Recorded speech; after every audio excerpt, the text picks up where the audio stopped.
eeuw, ja, eeuw, zie, doe je het massa niet leuk, bro.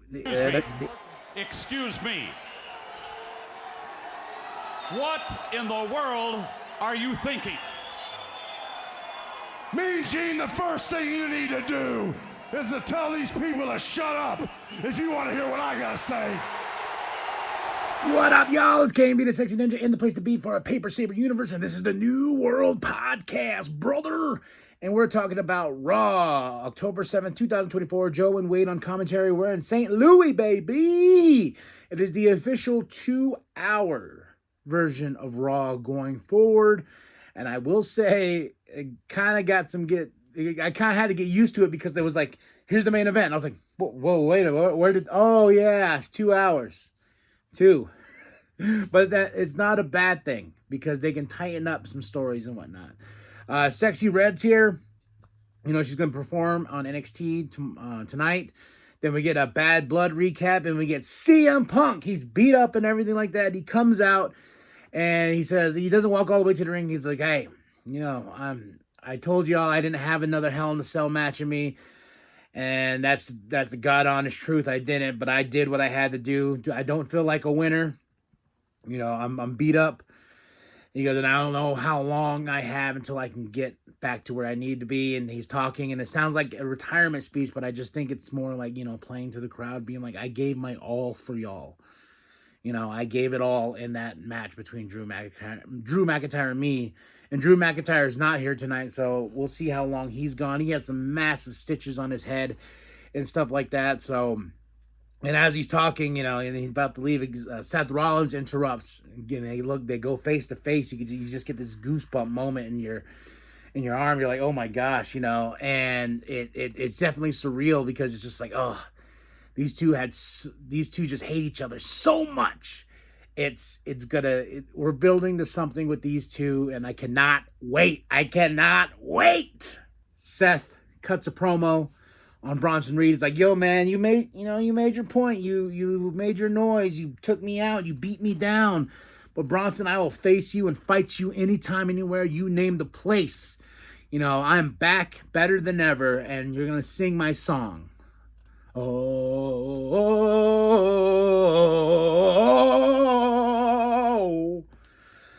Then we get our first match of the night, the Intercontinental Championship, Jey Uso versus Xavier Woods.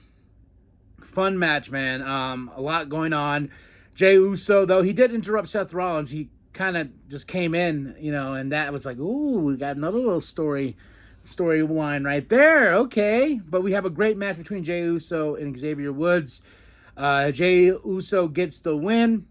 And as he's celebrating, Braun Breaker comes back. He's still a heel. I was like, all right. I was wondering how we were going to do the babyface Braun Breaker, but I like heel Braun Breaker better. And he fights and he attacks, and Xavier Woods is like holding off Kofi because Kofi wants to go help his friend. And then Xavier's like, no, leave him. It's not our fight. Leave him. But Kofi goes, and he gets his ass kicked by Braun Breaker, and Xavier Woods pulls him out. Xavier Woods definitely turning a new leaf to evil. That's what's going to happen. Rhea promo telling Liv, like, hey, you know, you had your backup plan. You had your backup plan, and that was Raquel Rodriguez. It just shows that you cannot beat me. You cannot beat me at all by yourself. So, but don't worry, Liv, Rhea's got your number. So, Jackie is with Braun Breaker backstage. She's like, what happened? Why'd you do that? And he's like, get out of here. Walks off. Then we get the KO attacked Cody. I forgot to talk about this on my Bad Blood review. And this was great. No WWE cameras around, but just in a place where fans can look, and you are relying on those fans to take the video, then shoot it out there and whatnot. Like, that's brilliant, like, marketing there. Like, you know, especially with these two, and him attacking Cody and beating him up at his bus and whatnot. And Cody's here, and he's got a little nick on his nose, but it looks so real because we had the fans take this footage and whatnot. Like, they were in a perfect place, and I could tell it was like a strategic maneuver to get people talking. So, but it's like, okay, KO has officially went to the dark side. Sheamus and Butch promo package before the big Donnybrook match. Then we get Cross and Miz backstage. And we get a little Wyatt thing pop up. But, so Truth comes up to Miz. Is like, hey, man, I forgive you. And he just like, Miz is like, what the hell do you mean? And Cross is trying to manipulate him. He's like, no, dude, I did this for myself. He goes, we're done. And he's like, I know why you hit me, because I'm not part of the Judgment Day anymore, man. I thought I told you. And he's like, Truth? Like, what? And he's like, the awesome Truth is dead. So I'm going to go talk, me and you next week. And I was like, oh, okay. Donnybrook match. Sheamus versus Pete. Or Butch, whatever you want to call him. But no, I think Sheamus finally laid the Butch name to rest, because he says after this grueling match, his picture of his back was like, oh my God. Sheamus said Butch is dead. Long live Pete. No, Pete can move on with being Pete. And yeah, this was a hellacious match, dude. This was they beat the crap out of each other.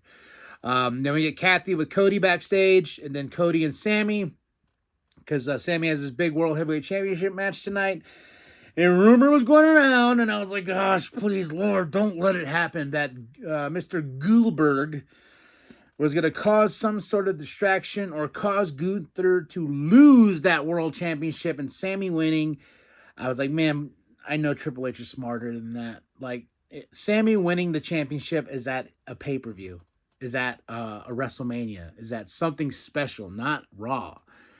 And so that was the thing. And like, he tells Cody, he's like, hey man, it could be me and you at Crown Jewel November 2nd. So that's just right around the corner. Then we get Jackie with Liv, Dom, and Raquel. They roll up and then they roll out. They're like, you know what?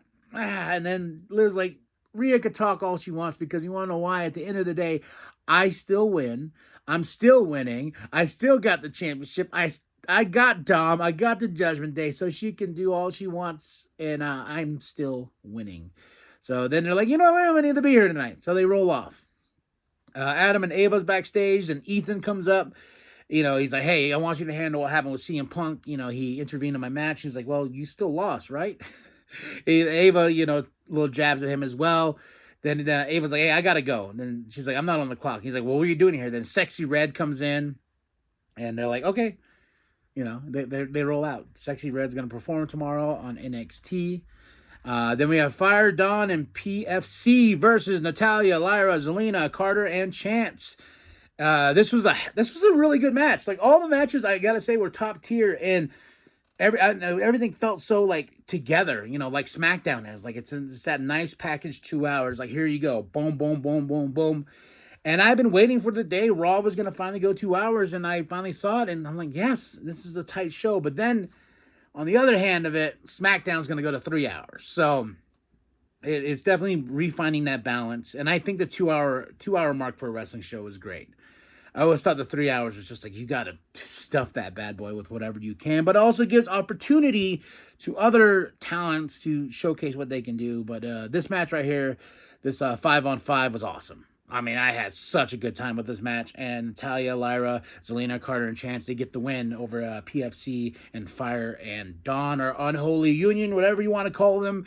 And we got more teases, though, in here. We had, I know it's the Viking Raiders. They have to be coming back, because that little thing that pops up with the fire, it spells out war, from what I was reading and looking online, people that were trying to decipher it.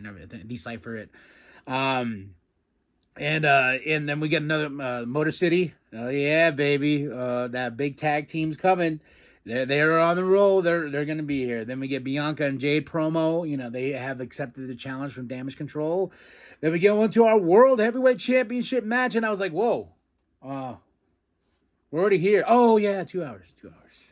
Gunther versus Sammy, and this was awesome. This was my match of the night. Sammy, I was like, oh my gosh. And I was like waiting the whole time. I'm like, clicking my, I was like, man, it's almost time. It's almost time. And I was like, oh my God, has got to happen, right? It's got to happen. I don't want Goldberg to do this. But it's like, then finally, he chokes out Sammy. Sammy's trying to reach for the rope too, and he's trying. And Gunther chokes out Sami Zayn, and it was bittersweet, but damn it. it was a good match, man. Gunther gets the win over Sammy. Then at the end of the show, we get Cody comes out and it's Gunther and Cody face to face, and I just got goosebumps from it. I was just like, damn, this is Crown Jewel November 2nd. Cody Rhodes versus Gunther. So I'm guessing at Crown Jewel is when Goldberg will set his make his presence known. I'm guessing to have Gunther lose the Crown Jewel Championship to Cody. So, but there we go. That's Raw. The first 2 hours, man. Right, he's here. October 7th, 2024. Joe and Wade on commentary in St. Louis. We got NXT in St. Louis as well. And that's it. That's all, folks. Dynamite is tonight as well. Title Tuesdays, they're calling it. So, but tell me what you thought of the show. Drop those comments below. Hit that like, hit the subscribe, share it to grandma, show the bum down at Walmart. And remember that the New World Podcast is for life, brother. For CM Punk, I told you all I had 0 Hell in the Cell matches left in me, and I was right.